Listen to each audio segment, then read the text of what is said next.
Next on deck with Tim Black. Tim, why are you calling out another black man, Tim? When we hurt we call out we. While I was busy going at Roland Martin, and rightly so. He deserves all the smoke. There was somebody I left out at that time. You guessed it, Al Sharpton. A lot of Democratic candidates, their consultants, played to the edges and the younger vote and ignored black churches, ignored black fraternities. He also deserved a lot of ridicule. Do you realize that Al Sharpton took $500,000 for his foundation from Kamala Harris, and then he interviewed her? Kamala Harris, Kamala Harris. Now, Roland took $350,000, more than anybody ever gave his ass for his crummy ass network. In fact, Al Sharpton is probably still mad that she only gave him $150,000 more than she gave Roland. He like, I'm MSNBC. How you gonna give his dumb asses? No offense, Roland, but you suck. I mean, come on. Well, thank you for allowing us on your birthday to sit down and talk. Of course, Rep. Now, this is just one reason why MSNBC got to go bye-bye. And I don't care if Elon buys them or not. They got to go. Al Sharpton continues to host MSNBC's show and make regular appearances after Harris campaign payment is revealed. This is why they got to go. You're not a news agency. Al Sharpton has continued to make guest appearances on the network in addition to hosting his weekend show after revelations that his nonprofit took money from Kamala Harris before he interviewed her. A whopping $500,000 to Sharpton's National Action Network nonprofit. MSNBC employs Al Sharpton. Al Sharpton, representing MSNBC, takes money for his own organization, not affiliated with MSNBC, then interviews Vice President Harris. You don't think that that's a conflict? You don't think people would need to know? By the way, she gave me $500,000 to my nonprofit. You know what I'm saying? Because we great people, you know.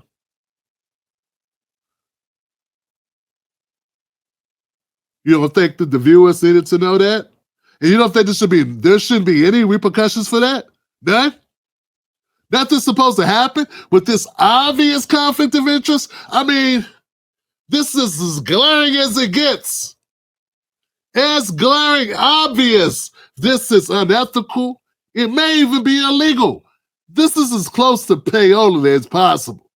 The only mitigating thing about it that lessens the payola aspect is that, you know, Al Sharpton is a scumbag anyway, and he is in the tank for her to begin with. That's the only thing. But besides that, it still looks like money that was given that would influence a favorable or a soft, gentle interview. How could you not see that as a bad thing? I saw Al Sharpton on something today. Like nothing's going on, just... The fact that he wants to be liked is what many narcissists always want. Looking all dead in the face, doing what he normally do. You know what I'm saying? Lying his ass off, pointing fingers at other people, grandstanding on some other issues. Meanwhile, he has nothing to stand on. The man is as unethical as they come. Once again, we got morons who believe in him. They think, Al's doing it for us. Al, that's because he takes an issue that matters to you. It collects money through it, goofy. Says things that anyone could say, and then goes back to being a corrupt bastard. Not unlike Dr. Umar. Same type of people.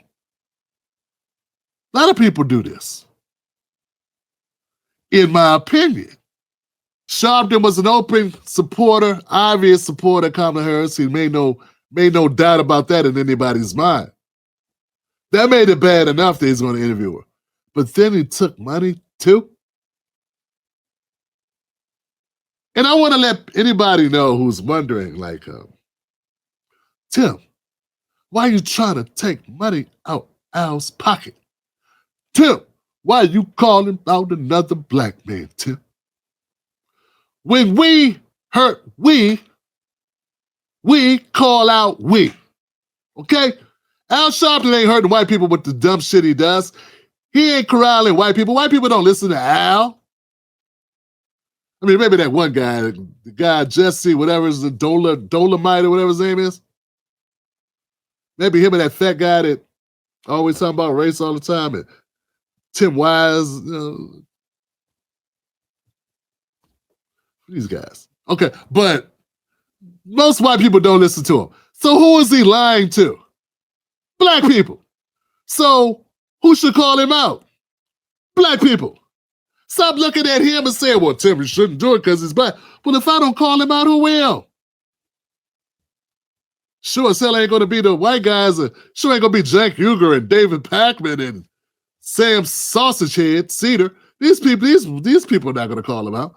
Who's going to call him out? If the right-wing people like Tim Pool, Benny Johnson, any of these people call him out, Cernovich, any of these people call him out, you're going to call him racist. That's what you do. You call them racist. So, and then the moderate, the Democrat liberals, they ain't gonna say shit because they agree with him. Like, that's their boy. They support him because he supports candidates they want him to support. They're all in cahoots with each other. They're all corrupt. Then the progressive types, or people that say they're progressive, they actually supported Kamala. So they also ain't gonna call him out. So ain't nobody left but independent black folks and white folks, and even independent white folks will have problems because you'll call them racist too because they white. And so the only thing left are independent black people to stand up. And you won't be able to call me racist, but you'll call me a sellout, a coon, and all this other stuff. For calling out black people that are hurting black people. You think it helps us when he runs around shouting about racism all day, put money in his pocket? Being a scumbag. And if you think when he became an informant back in the 70s, 80s, you think he didn't know what he was doing. Well, I was just trying to help the feds do their thing.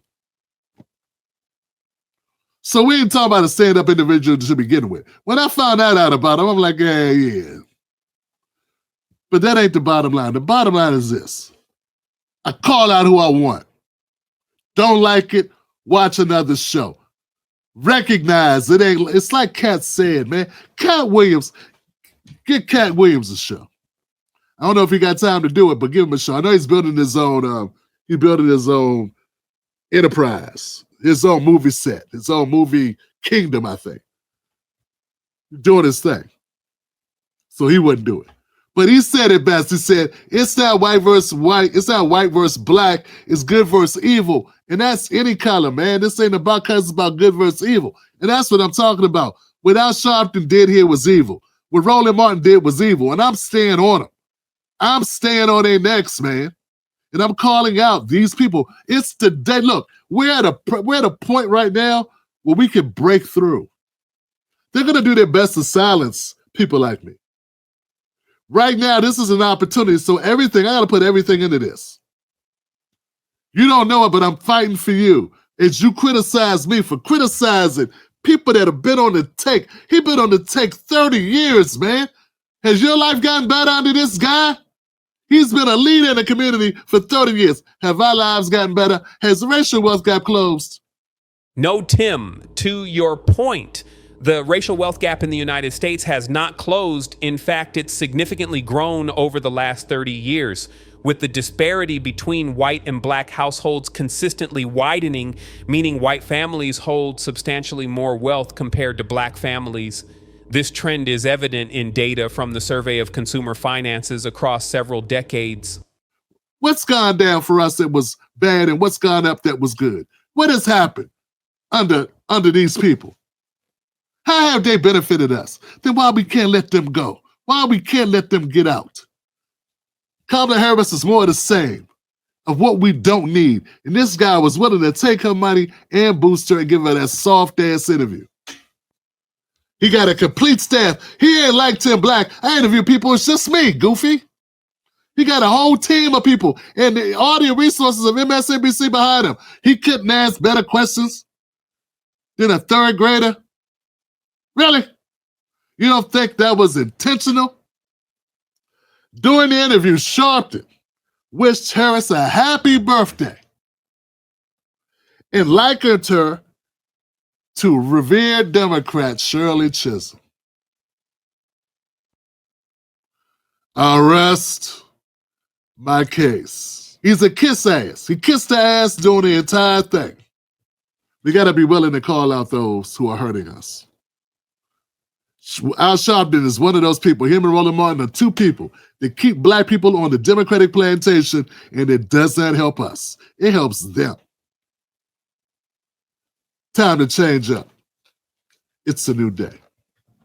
All right, hit the like button, guys. Hit the like button. Hit the like button. Let people know you're watching the Tim Black Show. We do this every day at 9:30 p.m. Eastern Standard Time. Every day except Saturday. And tomorrow, because tomorrow I'm going to eat some turkey. You know what I'm doing in the evenings when I'm not working? I'm catching the Tim Black Show on YouTube. That's right. Sunday through Friday, the Tim Black Show live streams live. We got a great community. We're kept up to date in the news, and we chop it up. So be here Sunday through Friday on the Tim Black Show live streams. I see you there.